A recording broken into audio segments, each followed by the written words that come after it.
Hello everyone and welcome back to my channel 1971 War Book series. In a third part of our video regarding decoding and understanding the mind of an Indian Army military officer, we are going to talk to Colonel Nitin Chandra about the bonhomie, the connection and the mental bonding that an armed forces officer has, including how he gives up his uniform and prepares himself, including joining the civil life, the family life, the ordinary life back again from combat experience. He starts with how an Indian Army officer helps his fellow Indian Army officer and the men under him go through difficult times, come out stronger than ever, and then how to slowly adapt to regular life and how to live a better life, including being a serving member of society itself after retirement from Indian Army service. So let's welcome Colonel Nitin Chandra to our program today in the third part of our video series. Other thing you asked me about people cracking up. Commanders and both men, I would say. Both. Okay. Everybody can crack up, but officers crack up less because they have gone through the psychological testing during SSB and these sort of things where they can crack up or something, go into depression modes, to a very large extent does not happen. It does happen, but not to that extent. Minuscule. Because they've gone through those psychological testing which the Jawans do not go through at the time of recruitment. They only seen for their medical, their physical and their academic, that testing which takes place. Nothing psychological. So I'll just give you some indicators of what you should look for in a behavior. I mean, this can be of rules, this is of use to anybody, anywhere, not only for the army. First is behavioral changes. Then is going into himself, withdrawing into himself, not talking out, avoiding people, avoidance, irritability, showing off poor military discipline, sloppy appearance, not concentrate on his clothes at all. Then is conflict. He'll have in a perpetual state of conflict with his subordinates, with his peer group and his seniors. Then in between he'll have emotional outbursts. Shouting, screaming, may go into tears. And finally is loss of morale, very morale in the boots, literally. So when you find any of these symptoms coming up, it's time to address that issue. You have to help him out, yeah. You have to help him out, even if he requires medical help. He needs to be given, because we have to understand it's not a disease, it is situation created. It is not to be looked down upon. We have to help out the individual. Yeah. So that is what I had to say about stressors. Right, sir. Now, sir, another thing, as I would say, of course, you have seen your part in combat, and like any other officer of the Indian Army, when you are, I would say, done with your service, I would say, in the armed forces, and then come back to a normal civilian life, probably planning to get into something, of course, something else, to stay at home or get into another kind of field of work. How does that transition happens, and that transition, how does the military mind that you talked about, how is it prepared to do so, sir? I mean, does it also affect the psyche sometimes? That Yes, is something it I'm does. very curious about, sir. It does. You see, every human is different. It affects different people differently. In the military life, you are programmed for certain actions, for certain things in life. Firstly, you are programmed that you wear a rank on your shoulders, and you have a seniority, and the respect which goes with it. So you out of the civil street, I'm sorry, but your rank and seniority will not carry you. Let's say you want to go and pay a electricity bill. You have to go and stand in the line after that. So you have to, program yourself for the civilian life. You can't carry your rank and seniority there. Then in the army, you're used to discipline, which is quite lacking in the civil street. Right. Then is, you follow set routines in your life. you wake up in the morning at a particular time. You have your PT parade in the morning for a company commander. I'm talking of the company commander, squadron commander level. You have a PT parade in the morning. You then you go for your second parade. You got maintenance parades. You got games in the evening. You got various training events. So there are set routines at set intervals. When you suddenly retire, you have a lot of time with you. But there are no routines. There are no major routines until you set something. There are no routines to be followed.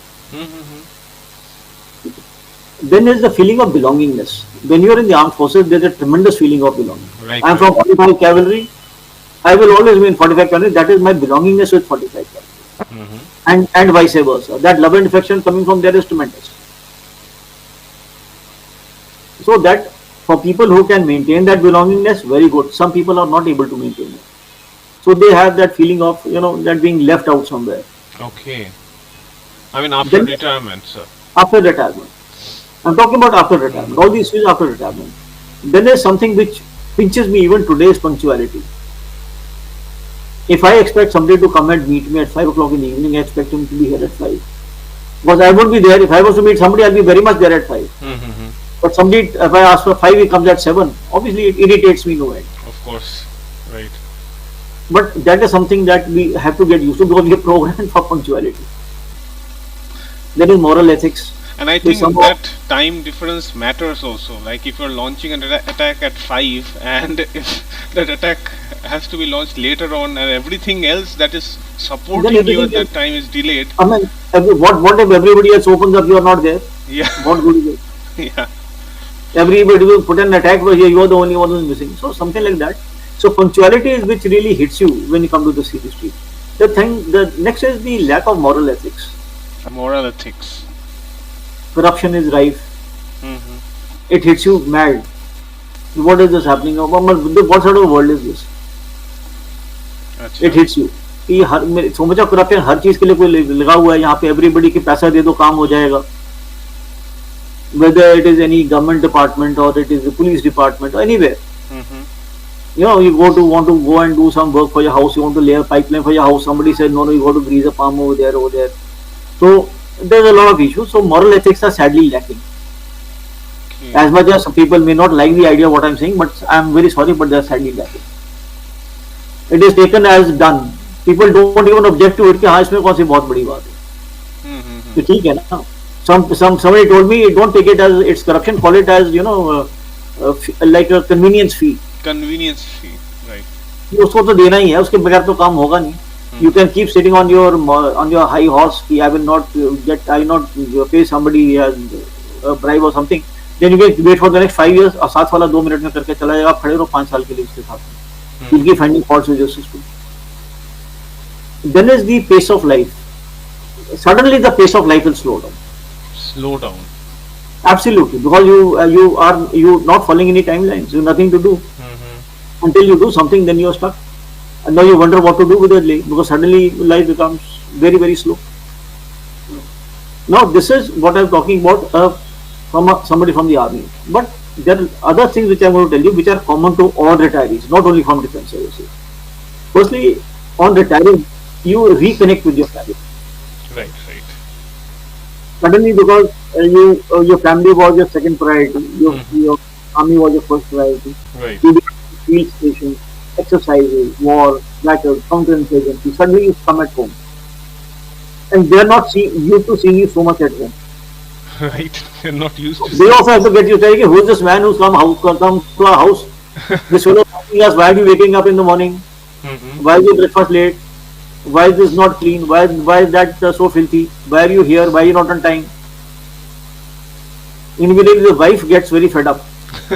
Since earlier I had 50% husband and 100% salary. Now the other way around. There's a 100% husband sitting at home with 50% of the salary, which is the pension. So that is a joke. So you have to prepare in advance to adapt to retirement. Some people take on civil employment also, but in maximum cases the skills do not map. Right. The military skills do not map to the job that they are doing. They are either underselling themselves. No, not all, but quite a few of them are underselling themselves, or they are misrepresented, so they are in the wrong job at the wrong time, the wrong place. So what I would suggest to all the people who retire, not only from the army but also any other service that they retire from, he accept that time is non-linear. Is a time, and time is non-linear and the progress is non-linear. Wakes up, if something will follow a line, will not happen. Things will go up and down, so don't get very upset about it. That's going to happen. Then is recalibrate and enjoy a happy retired life. Recalibrate. Yeah. Yes. Then feel a sense of, mastering and having a control over your own life. Don't let people come and tell you what to do. Have a control over your life. Relearn and reshape relationships, which you had put into the back burner for some time. Whether it's with your friends, with your own family members, with your brothers, sisters. So you got to relearn and reshape the relationships. You have so much of experience behind you, so many years of experience in various job profiles. Mentor Right. people, Mentor people. Yeah. whether in the civil street or let's say people in the military also who are looking for your help. Let's say you come from that feeling of belongingness which I told you, from a regiment to a battalion to regiments. So they may look for you for help. Be a mentor to them. They'll be more than happy because you have so much of experience behind you. What they're facing now, probably you faced it hundreds of times earlier. In today's times, you got to be tech savvy. Right. You can't see might it not happen. You know me very well by now, and I don't think you think that I'm not tech savvy. Not at all, sir. So one has to be abreast with the changing time. Absolutely, you have to update. I mean, you have to. But a lot of You- people, I mean, I do take interviews. They're not updated because they're like still stuck there. And that is said, you have to make an effort Right. to get out of the comfort zone. Then is to be you keep yourself mentally and physically fit, mentally and physically, as per your age and fitness levels. Don't try to be Rambo when you are not. Respect your age, but it does not mean that you go into a shell and say I cannot do it. You got to be, for your own self and for the sake of your family, you got to be healthy, Right. mentally and physically, both. You can join various civil organizations, NGOs, hobby clubs. Give back to society what the society has given you. Be a useful member of society. Right. It is. Maintain a feeling of belongingness, not only with your parent regiment but also join some veterans groups, some regimental groups, social, on social media, get together, interact with people, so that the feeling of loneliness does not come in. And when you're on these groups, you have some matters to talk about, which are common, which everybody understands. Probably from a military background, somebody, you turn to speak in a civilian background, in a civilian group, they may not understand what I'm trying to say. So in a military group, obviously they will understand what I'm trying to say. Your feelings will be, your thoughts will be understood, your emotions will be understood. Right, sir. And these are things you can attend regular get-togethers, etc. So you got to keep yourself occupied, recalibrate, and have a happy retired life. And don't crib. And like they always say that at the end of the day, the king and the pawn go back into the chess box. Right. So that's all. Now, sir, before concluding, this one thing that this one word that you use, I want to explore it a bit further. This thing that you said, don't crib. But a lot of people that I've seen, I mean, as I've taken interviews of a few 71 war veterans, it seems like many of them are still like somehow whenever they have talked to me, it's like during explaining their situations in combat, it seemed like not only that they got lost at that time, during that battle itself when they were present, their bodies were a bit shivering, and it seemed like they were very upset, and it seemed like they had not processed that feeling of getting out of that situation, and somehow it stayed with them. And a lot of people, to be honest, sir, has said to me that they still see nightmares every night almost. Um, and it has affected them in daily life. So I need to know a bit more about this from you, sir. What is this thing called? It's a psychological state, I think, that is there always in the back of the mind of these veterans. Somehow I feel that what has stayed with them could also, I mean, every human is different. Right. Everybody goes through something or the other. But I'm speaking in general terms and not being very, very specific. Could be a feeling of guilt as well. Okay. Maybe what is staying with me is something, if at that time I had done this, things would have been different. This feeling of guilt. Mm-hmm. I'm making a very general statement, not being specific. It is a feeling of guilt which has come up, has stayed with you, so that gives you nightmares. Acha. I mean, otherwise a bullet going past your ear is not going to give you nightmares, trust me. I can barely hear it. I mean, if that Somebody, happens. it just whizzes past you, Mm-hmm. or somebody right in front of you been knocked off and his head has been shot through and is open like a pumpkin. And so, the skull pieces have fallen on your head or something. It's not going to give you nightmares. But if I've done something which has led to people being killed or wounded because of my act or my decision, that will give me nightmares. So that is a feeling of guilt. I would prefer to put it that way.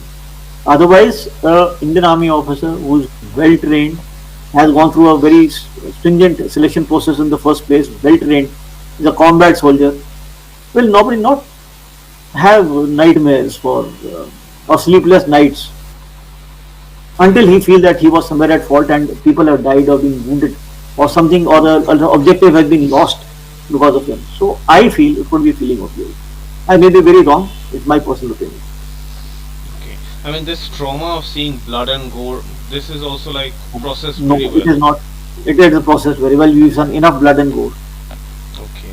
more than sufficient amount of blood and gore, so that should not be shaking anybody. No, I don't think so. Okay. If any combat soldier says he's never seen blood and gore, I'm sorry, then there's something wrong. He's not been to an active operation. Okay. Understood, sir.